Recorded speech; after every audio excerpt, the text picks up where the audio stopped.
Governor Pritzker signed a plan to decouple away from federal tax policy to address a state budget issue. The governor says it's in response to the so-called Big Beautiful Bill.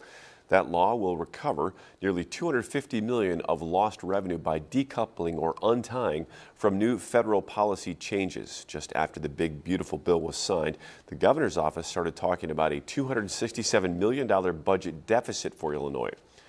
Illinois Wesleyan University professor Terry Renner says that bill in D.C. primarily benefits the upper middle class to wealthy individuals as well as large corporations. He says a big part of the new state law will prevent the federal no taxes on tipping from taking effect in Illinois.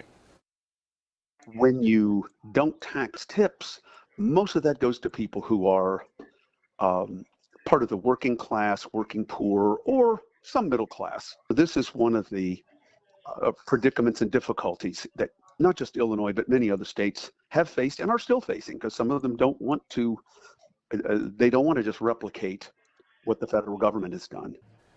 Renner says people who claim this law at the state level will harm business and harm the economy is not supported by the evidence, but he says it won't change the way people who do get a substantial amount of their income from tips are taxed at the end of the year.